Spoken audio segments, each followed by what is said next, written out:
sais pas pour toi, là, mais il y a eu un temps dans ma vie que j'étais pas à l'aise, j'aimais pas partager ce qu'on appelle un témoignage parce que, parce que, parce que je le trouvais plate. Je sais pas si, tu sais, on dirait que j'écoutais des témoignages sur Internet, puis c'était une grosse délivrance apparente, là, un changement radical, tu sais que puis c'était quelque chose d'impressionnant, d'extraordinaire. Puis moi, je m'identifiais pas trop à ce genre d'événement-là. Jusqu'au jour que je me suis dit, ouais, c'est peut-être pas l'important, c'est peut-être pas ce que tu as vécu, mais la personne que tu as rencontrée. C'est la personne que j'ai rencontrée qui a fait une différence dans ma vie. Puis c'est de cette personne-là que je veux te parler aujourd'hui, puis c'est le Seigneur Jésus. Puis moi, j'ai grandi dans une famille qui euh, aimait le Seigneur Jésus, qui allait à l'église évangélique chaque semaine, qui s'impliquait pour démontrer leur amour pour Dieu, pour les autres. Puis j'ai suivi par la grâce de Dieu, qu'on peut dire, ce chemin-là. Puis peut-être quand j'ai été à 10 ans, j'ai eu l'opportunité d'aller dans des camps. L'été, le camp Hébron à Lénoxville. Puis c'est là que j'avais comme entendu, compris l'Évangile, cette bonne nouvelle-là pour la première fois.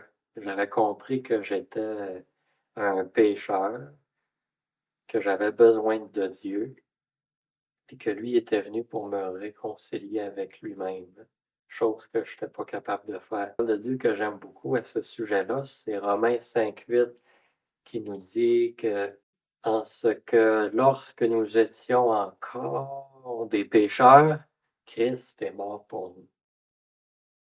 Puis c'est l'amour de Dieu qui m'a saisi, puis depuis ce temps-là, je veux lui plaire, le servir, puis ça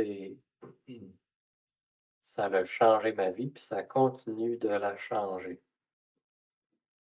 Puis, une chose que Dieu travaille dans ma vie, puis peut-être quelques années, parce que quand on ne connaît pas Dieu, la chose qu'on a besoin de savoir, c'est qu'on a besoin de lui, puis qu'on est pécheur, puis qu'on est des rebelles, qu'on est ennemis de Dieu, puis qu'on mérite d'être séparés éternellement de lui.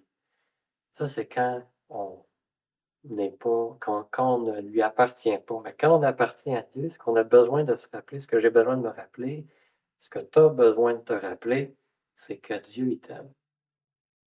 En ce que lorsque nous étions encore des pécheurs, Christ est mort pour nous. Avant même que que j'aie le désir d'aller vers Dieu, Dieu m'aimait déjà. Puis dans Jean 16, ça commence en disant, car le Père lui-même vous aime. T'sais, on est dans un monde, on a les deux besoins fondamentaux de chaque être humain, c'est d'être aimé puis d'être accepté. Ces deux besoins-là sont comblés en Jésus. Puis, on recherche tout le temps d'être aimé par quelqu'un qu'on estime, quelqu'un de plus grand que nous autres. Ben Dieu, le Créateur infini et éternel de l'univers, si tu lui appartiens, il t'aime. C'est cette vérité-là qui m'encourage, que j'essaie de me rappeler.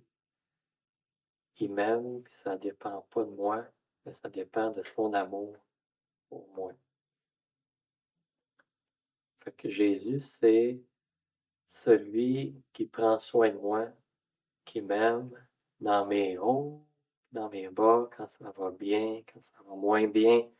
Quand je me sens proche de lui, quand je me sens loin de lui, c'est lui qui m'aime, son amour est constant parce qu'elle ne dépend pas de moi, mais de lui. Et c'est ça que je continue de me rappeler que Dieu continue de me rappeler cette vérité que Dieu, il m'aime.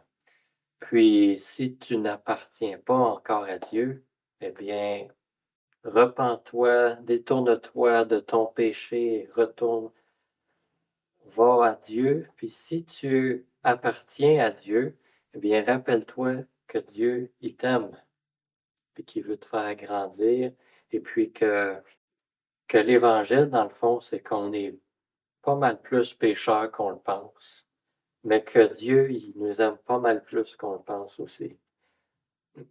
Fait que c'est tout ça pour dire que j'ai pas un témoignage plate finalement, après tout, parce que c'est pas à propos de moi, mais à propos d'un Dieu qui est extraordinaire, puis qui continue de me changer, qui veut faire la même chose avec toi.